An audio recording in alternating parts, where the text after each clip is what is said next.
Hello and welcome to Women Empowerment Edition Impact for Change.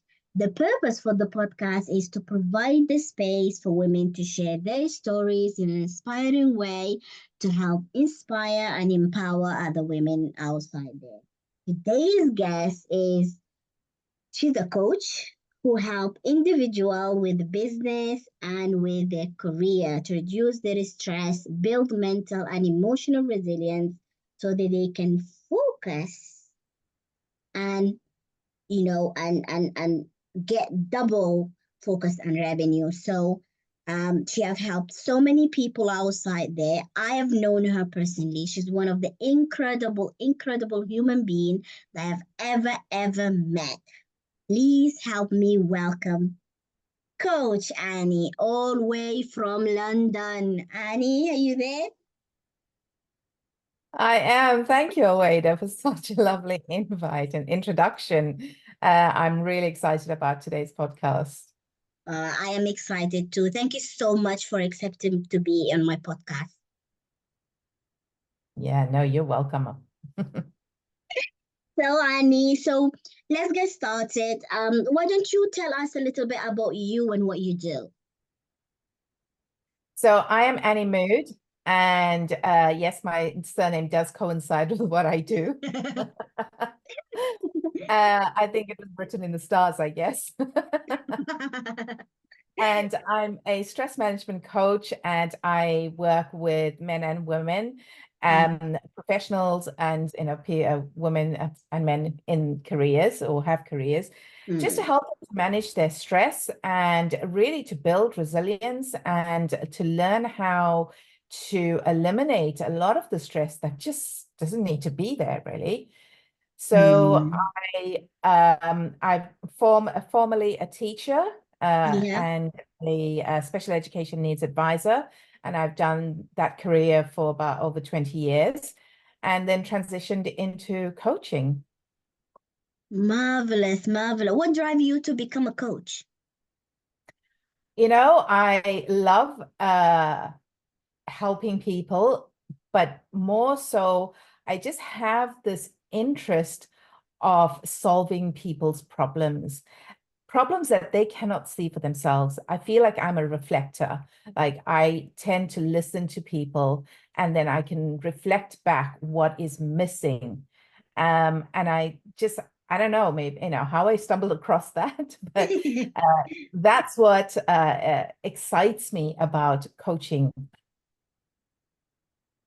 That is absolutely incredible. And why you chose them, especially because we talked about, in my introductions that you help people reduce the stress. So regarding, basically, let's get into that is our topic for today is basically managing stress, and how women who have a career manage their stress, Annie, and you help them doing that. So tell us a little bit about that, a little bit more. Yeah, so really, I was a stressed teacher myself. I was a single parent, and having gone through teacher burnout twice to the point where I was signed off work for the first time was about 6 months, but I still hadn't completely recovered. And then went back to work, and then again, it kind of hit me, and I was off for a year, took a career break. Mm, So I really experienced, and we know what teaching is like, especially in our countries. And it forced me to start to rethink about how I can have a career, how I can be a professional mum. mm-hmm, And later on, my daughter was diagnosed with a rare form of autism called pathological demand avoidance, which then meant I had to learn, how to manage autism and to raise a child with autism. mm-hmm, But the stress that brought upon myself and the mm-hmm, family, it meant I really had to learn how to manage stress if I was not just going to survive, but to thrive. mm-hmm, And I started using holistic ways because I was always interested in holistic ways. I use a method called emotional freedom technique tapping, and I introduced it into the classroom, gosh, in 2011, I think it was. And I've been using it to support my emotional resilience. I've been using it to support anyone I work with, some of the schools that I've worked at. So that's what really I started to learn how to manage stress on a daily basis. And then I ended up, because I started managing my own stress, I healed from rheumatoid arthritis. I healed from 3 slip discs. I healed from challenging, relationships. I healed relationships with my family. And the impact that stress can have on our lives is it brings upon a filter, which means when you look at anything in your life, you look at it through the stress filter. And once you heal all of that, you have a much easier, more peaceful life. Absolutely. I couldn't agree more. I absolutely couldn't. And I've seen women who try to function at work, and try to balance between work and, at home being a mother. And I saw that stress level, it can go absolutely out of hand, go like absolutely crazy.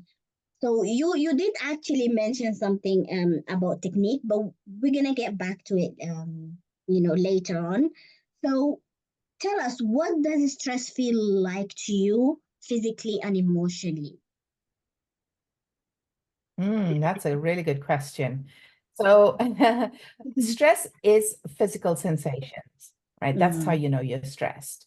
So yeah. for me personally, I rapid heart rate. I tend to feel like these bubbles in my stomach, and I have shaking hands, or I feel weak in my knees. Those are all my physical symptoms. And emotional symptoms. Anxiety is very high. It can be high at times, especially where during uncertain times and navigating through autism, there was a lot of uncertainty. Mm-hmm. Um, but we've come through it now. She's 19 years old, so we've come through it, and I can now say that now I can advise on how to navigate through those challenging times. But one thing people might miss is that sometimes we feel stressed because we're not following our intuition. When intuition is saying go one way and we are pushing against it, or we're trying to do something different to what it's saying, that as well causes stress.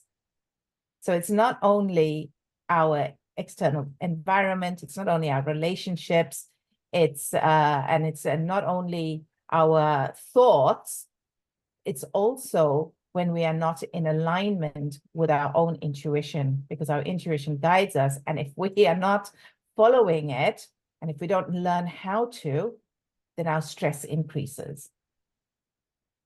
Wow. Wow. I mean, what you saying here, it's like a dime. Because I know even myself, including myself, I don't tend to follow my intuition very much. Regarding, and that causes stress. That Yeah, absolutely causes stress.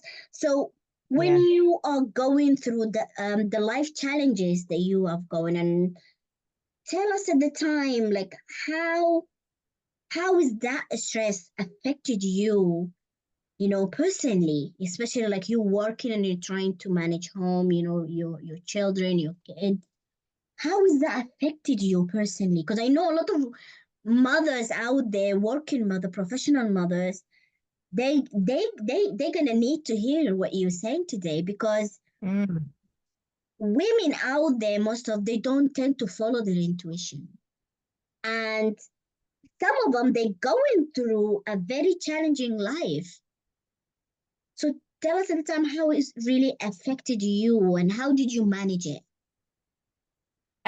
Yeah, it did, it affected me through.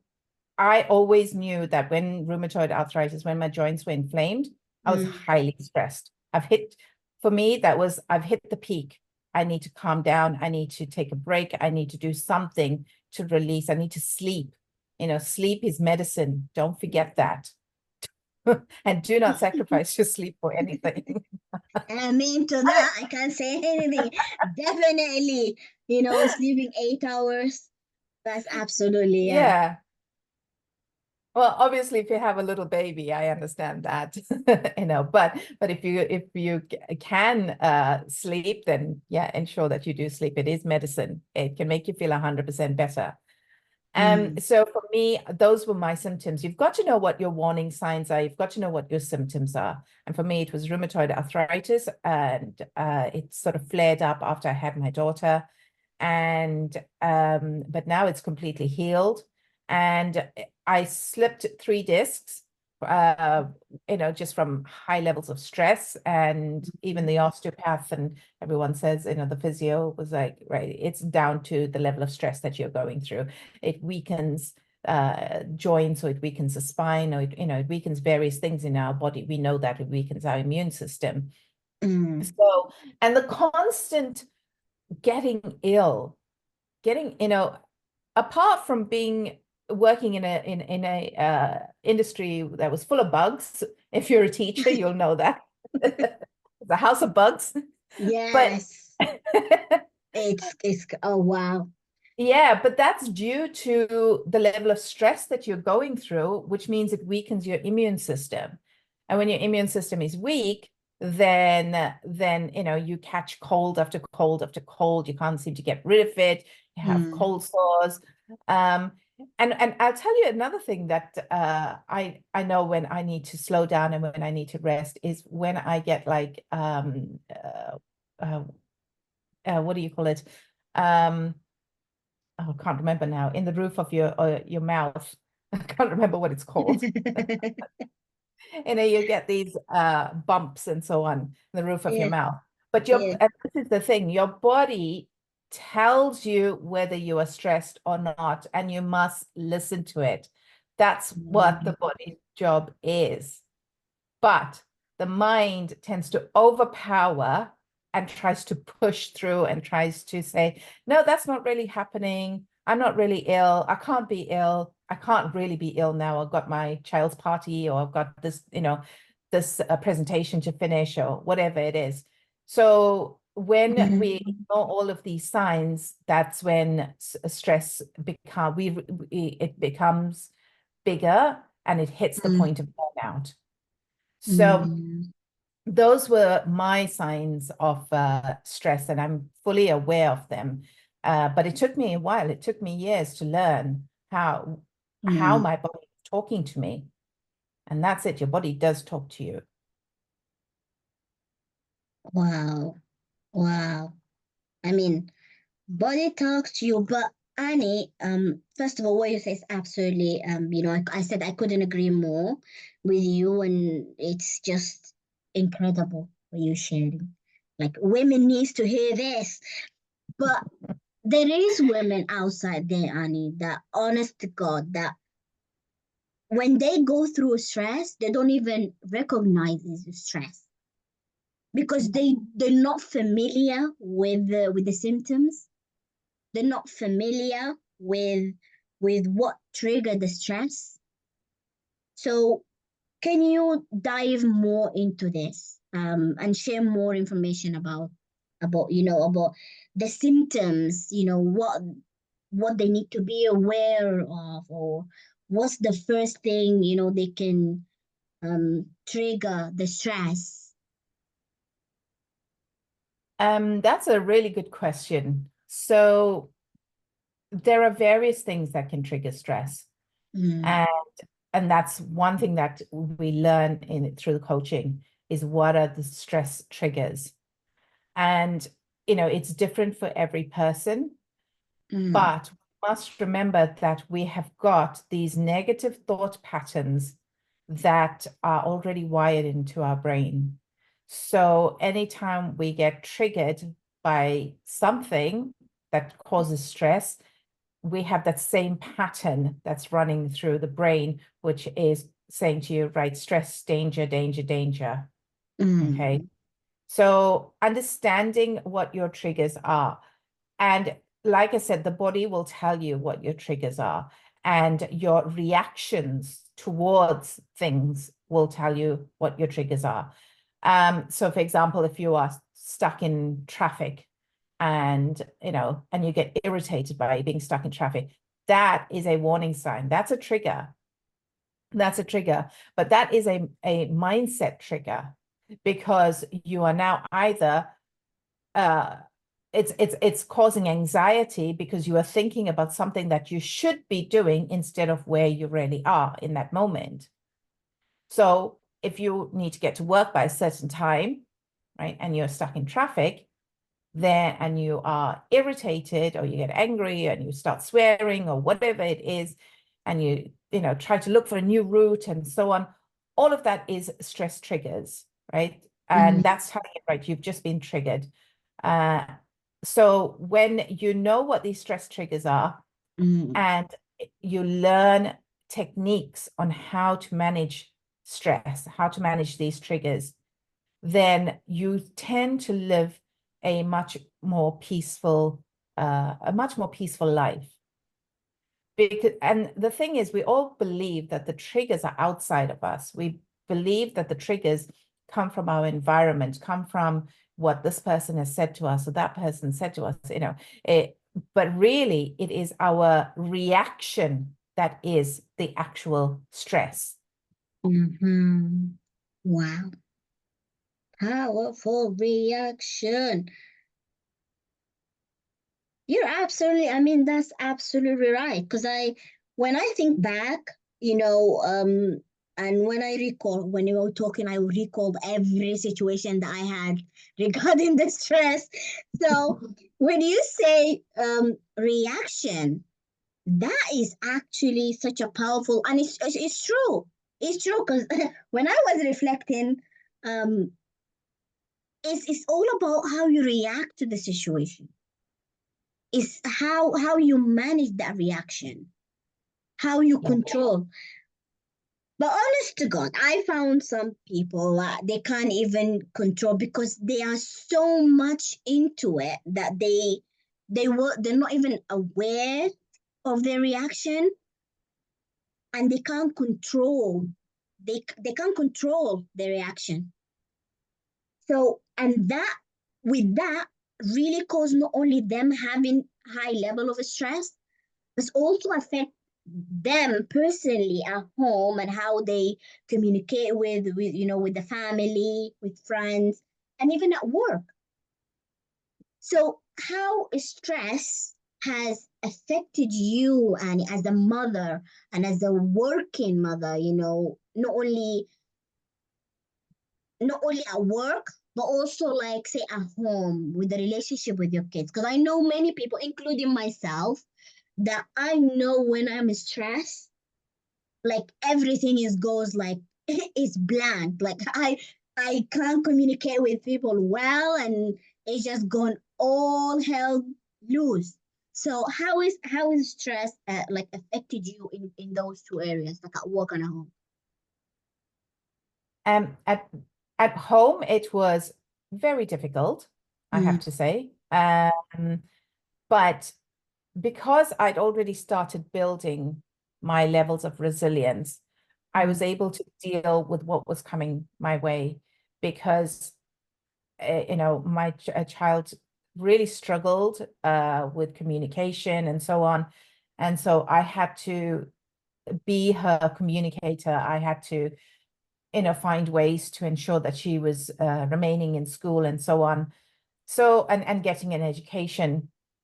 So stress affected, our relationship. I think what I did, being the person that I am, I took all the stress upon myself. And I did not, and I did not give time and love to myself. I did not see who I was in all of this challenges that we were facing. And I put myself at the bottom of the list. And hence why I then ended up, with 3 slip discs and all the other and burnout and so on, because I did not really think that I remember saying to myself, I feel like I don't even exist. Like I'm just here to solve everyone else's problems. Mm.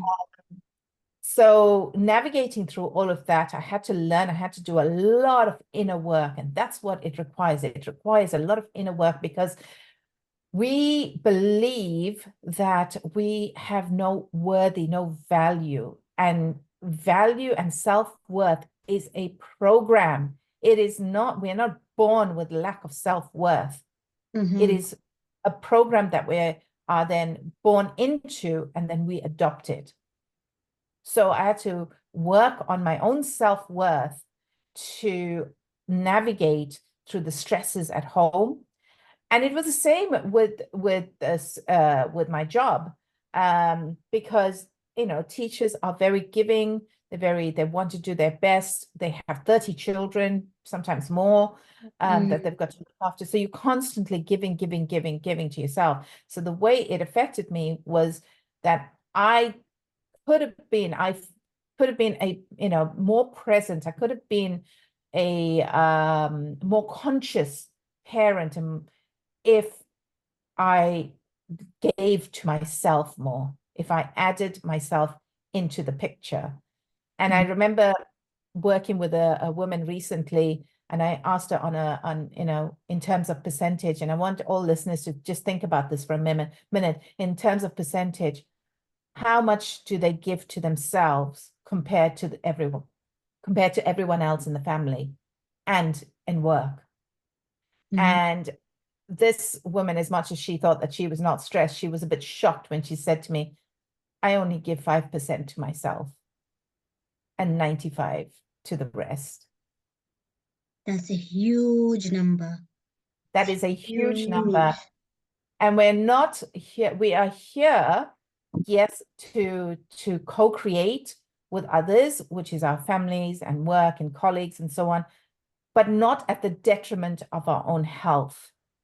We're not supposed to be parents at the detriment of our own health, because you cannot parent healthily if you are unhealthy. Yeah, I mean, I absolutely, agree with, what you're saying, because as a woman, in there, I've met so many women, and as a women, even women that is in my life, they get to blame themselves. Yes. They have that self-blame, and despite even self-shame, that's different topic as well. Yes. But so they blame themselves so much, and you're right, they feel like they're not worthy. Yeah. They feel always they're not worthy, and they got that frustrated. That's what really pile the stress up and just make them like explode. I have met a lot of people like that, that they feel they're not worthy. They feel like they don't matter at all. And that's when everything starts.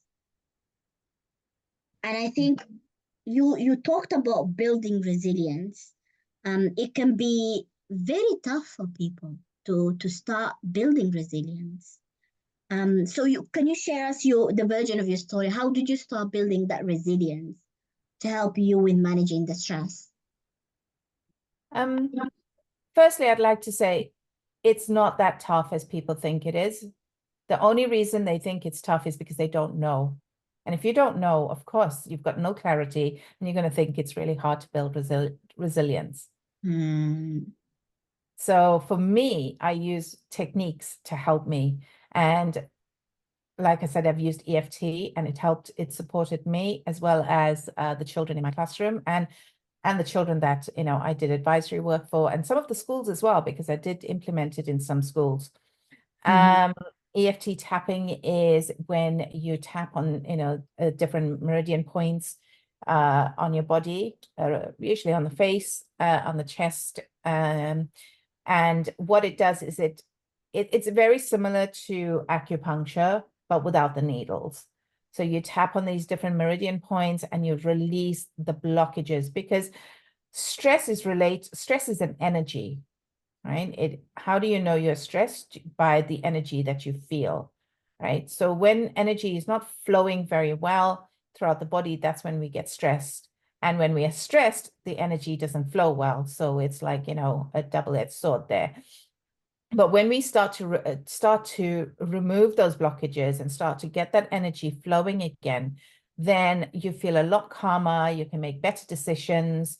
You can communicate better, and most importantly, you know, you go into this into your parasympathetic nervous system, which is the relaxation system, right? The sympathetic nervous system is the stress system. So what we've got to do is take our bodies and our brain from stress to calm.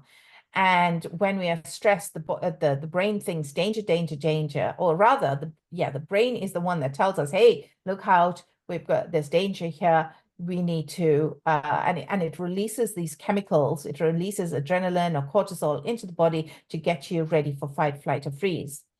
Now, thousands of years ago, yes, we needed that, but now it's all perceived threat. We're not necessarily in danger in that way, not on a daily basis. And so when we use this one technique that I use, which is EFT, we tend to release all these blockages in our body, and our energy starts to flow much better.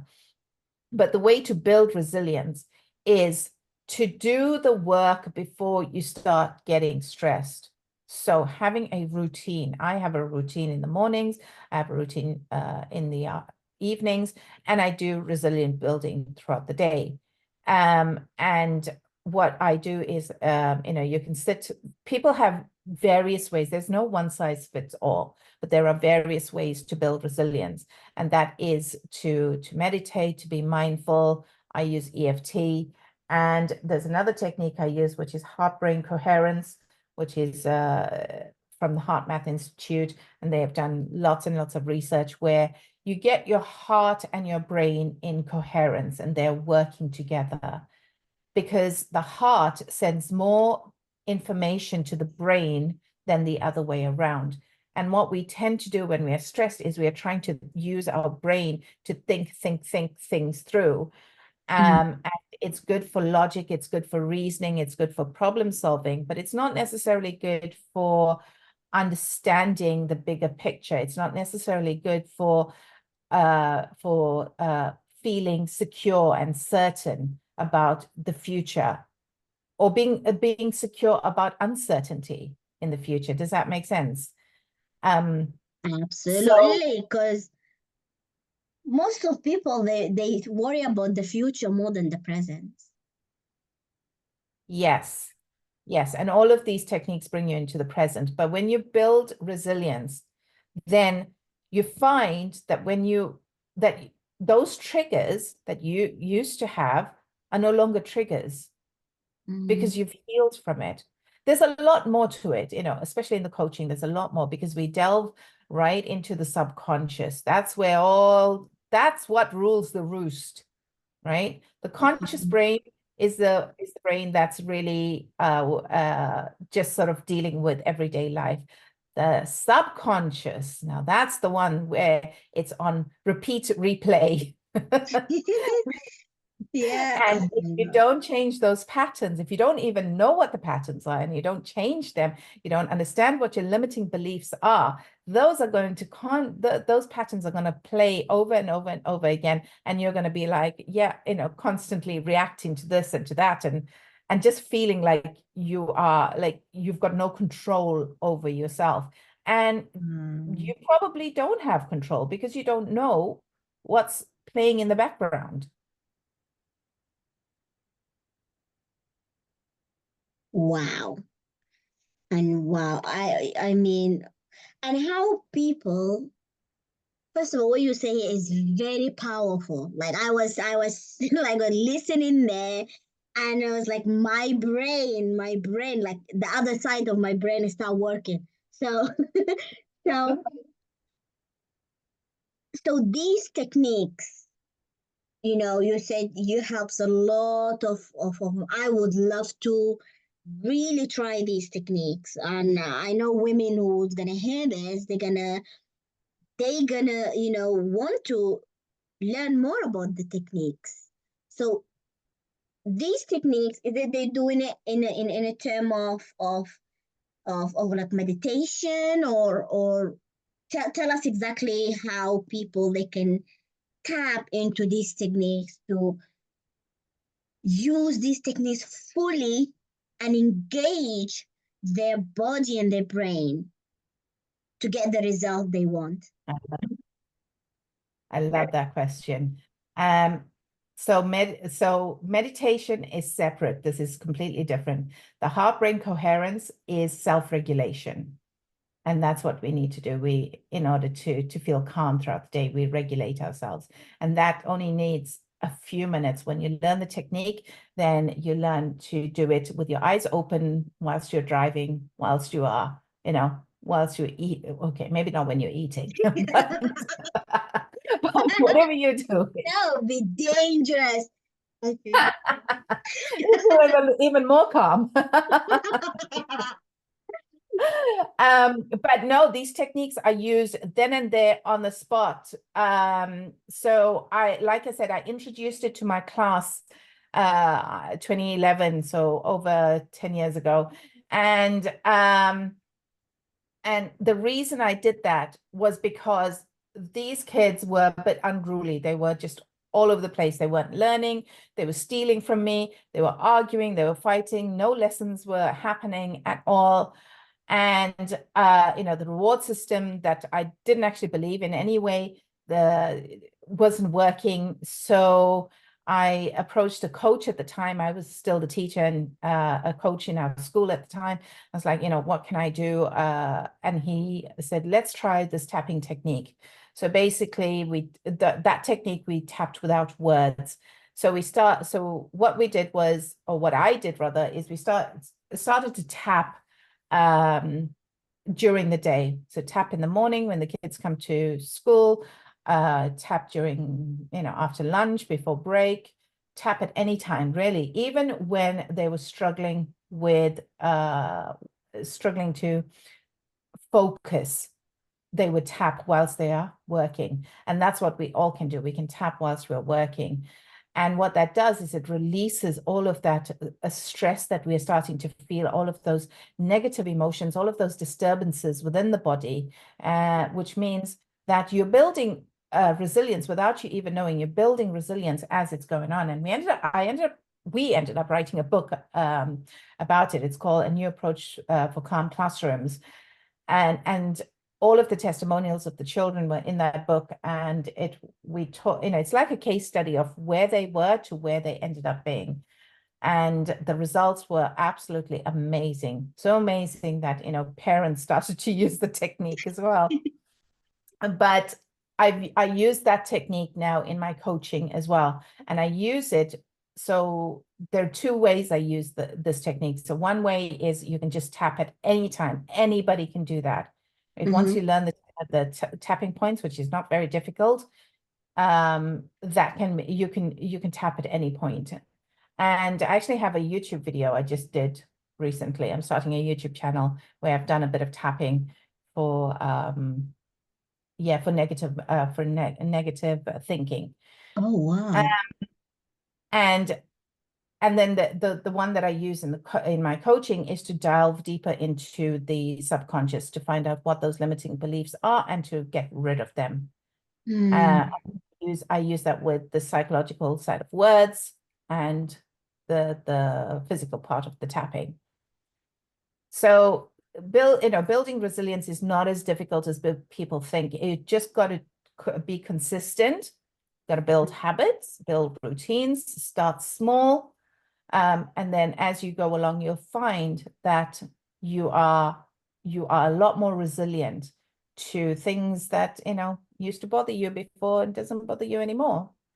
But like I said, I know I've used the example of children, but this is techniques that was studied on adults to begin with, and then I used it in the classroom. So it's for everybody. And once you learn this technique, you teach your children as well.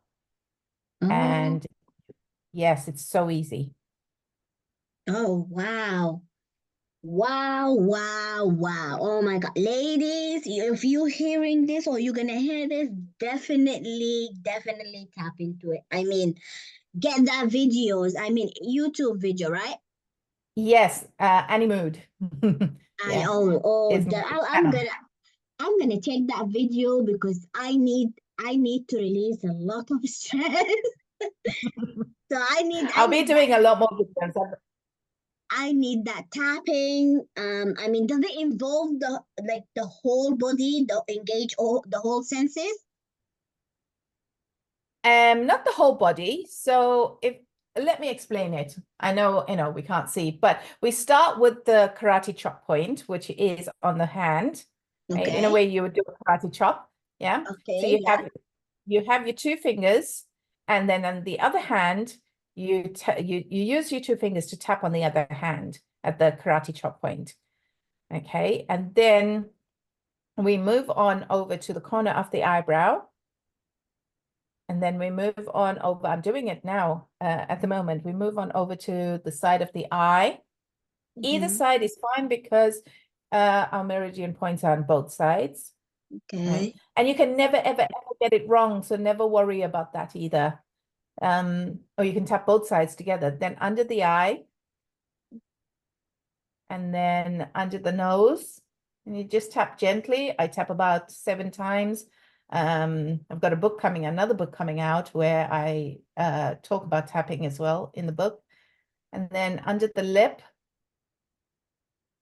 And then the next one is the collarbone. So just, there's a little hollow, you'd feel it, just a slight hollow in the collarbone on the chest. And that's where you can tap. And that's related to the immune system. So you really want to tap on that. But I find that tapping point the most powerful point now because my body knows exactly what it's doing and what we are doing. I just tap if I'm stuck in traffic, if I'm feeling stressed with my kid, if I'm feeling stressed with the kids at school or were, not Oh. anymore. I would tap on their point. And And then the next point is just under the arm, like where, the bra strap would be, just under the arm. And then the last point is on the middle of the head. So you tap and then we take a nice deep breath in and let go. Oh my God, it works. Oh my God. Oh my God, Delisa. I was doing exactly what you actually do. I was just oh my God, this is works. And how highly effective this technique, Annie. Yes, and how cheap. It is so effective. Oh my God, ladies, if you have please do this exercise, do this technique. It's really helping. Oh my God. I feel like something got in my hand. Like, this is, oh my God, this is work. This is highly effective. And it is, as I understand, it's cheap and it costs you nothing. So Yes. this technique is absolutely amazing. I mean, go for it, women. Go for it. So you did talk also about you wrote a book about this. Can you tell us a little bit about your books that you have wrote regarding the techniques? So yes, the first one, like I said, I think we wrote in 2011, I co-wrote that one. And that is mainly for, I would say for teachers, because it's all about school. It's all about having a calm classroom and using this technique. And honestly, once the children learn this technique, they run with it. They are the ones who end up teaching everyone else. And they went home and they taught their parents. And it is highly, highly effective. I have taught it in schools. There was a Catholic school actually that um, requested I teach them. And 5 years later, they would say to me, Miss, I still do the tapping. I still do the tapping. It helps me. Wow. And that's stuff. That's not That's really. powerful. That's absolutely powerful. Yeah. I mean, years later, first of all, use your technique and teaching others. Yes. Years later, they This still. is powerful. And And the second book is in publication at the moment, but I'm co-authoring with 19 other authors. And I talk about my own personal journey of self-empowerment. The whole book is about self-empowerment. So there's lots of stories about different people and how they, and all of them are either coaches, entrepreneurs, or, have worked in various jobs, and how they came to be through their own self-empowerment journey. But my journey is from my childhood, because I grew up in South Africa. I was born and raised in South Africa, and I've come over to the UK, been here now for a while, and just how the entire journey of then where I started, because I was actually a selective mute, which I didn't know until I started working with selective mutes. And selective mute is, you find it difficult to talk, to speak in public. And look, I'm speaking now in public. Difficult to speak in social situations and so on. And so the technique that I talk about in the book was one of the very first techniques. No, Reiki was the first one. I'm also a Reiki master, by the way. I didn't mention Wow. that. I forgot to mention that. Oh, But wow. it was the second technique that I started to use for myself. So all of these techniques that I use, I initially used it for myself without the intention of using it to train later on, but they were so effective that I did end up training. And now I use them in my coaching, and in my previous job, I used it. So those are the two books at the moment. Wow, I would love to read your second book. Congratulations.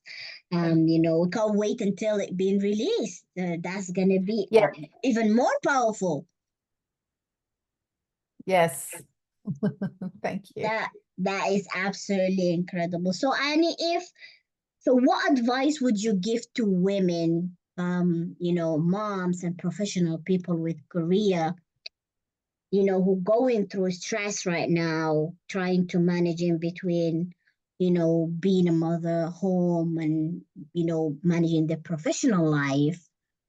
How would you advise, or what would you advise these women regarding the stress? Regarding stress, I would say, Haweda, love yourself. Love yourself. Invest in yourself. Because you can be healthy, then everyone around you is healthy. Women are extremely powerful. Whether we have children or not, we are extremely powerful. We're the nurturers on this planet. And we have, due to society, we have leaned into our masculine energy, which is do all the time, right? Which then leads to burnout. But we are nurturers, which means we've got to nurture ourselves first. And then when we nurture ourselves, we fall into we lean into our feminine energy, and feminine energy is about receiving. Okay, receiving information, receiving intuition, receiving, so that when a woman receives, and when a woman is in her feminine energy, she's extremely powerful. That energy expands all around her, and everybody benefits from that. Everyone. So women, the advice I would give to women is, firstly, know how powerful you are, know who you are, work on your self-worth, because it is a programming, and we may have to work on it till the day we close our eyes on this planet, but you can get better and better with your self-worth. You can heal yourself, but the more you heal yourself, the more you put focus on yourself, without obviously neglecting, your family and your work and so on, but start to become more conscious of how much time you are giving and how much time you are receiving. And if we can create a balance, you will lead a more balanced life. But don't be afraid to invest in yourself and get guidance. There is shortcuts. There are people like me who have been through it, and now we know the shortcut. So a lot of women would put their children first, would buy, technology for their children first before they go for a massage for themselves, as an example. Yeah. Right. And yet a mother's body needs a massage. I'm just taking an example here. So don't be afraid to invest in yourself, to work with people who know the shortcut, because not only you are going to benefit, but everyone around you will benefit.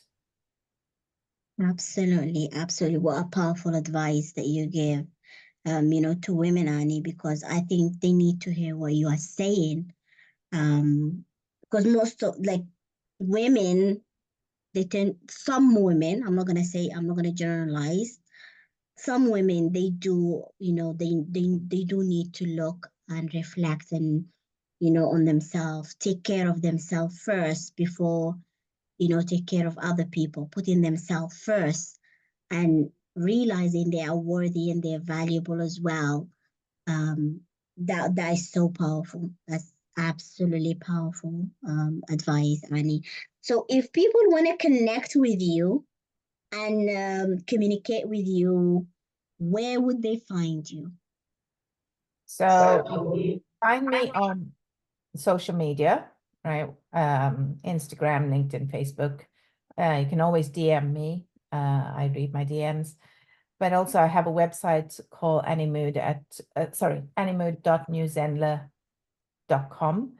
And if you wanted to, you can download the free ebook that's on my website, which is Eliminate Self-Doubt and Feel Confident. It is free, and it's just a nice little workbook that you can work through just to give yourself some time to reflect on your thoughts, reflect on your moods, and how you can shift that mood, especially through those negative thought patterns. And like I said, I've just started the YouTube channel, so that is, I'll be putting up more videos on.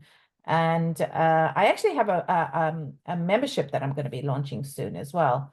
And that membership is called Ignite Your Self-Worth. So it's all about, setting boundaries. It's all about loving yourself. It's all about understanding your self-worth. It's all about dropping that lack of self-worth, that programming that no longer serves us. And that will be launching by the 1st of July. Wow, I cannot wait until the membership. And definitely I'm the one who's gonna go and the first one to go and follow you on YouTube, Annie. So thank you so much, Annie, for today, for sharing, first of all, your story and sharing your knowledge and your expertise regarding the stress and how women can deal with the stress, especially if they are mom, they are working mother as well. So is there anything you want to share with women?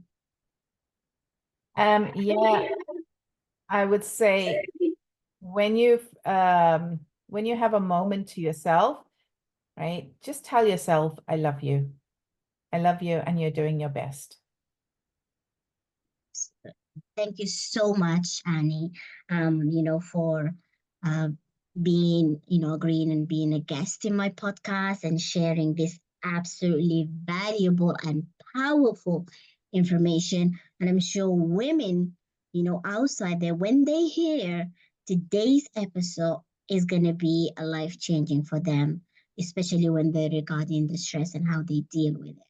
Because it's always how they, how they see themselves. So thank you so much. Thank you, ladies. And until I see you next time, bye-bye.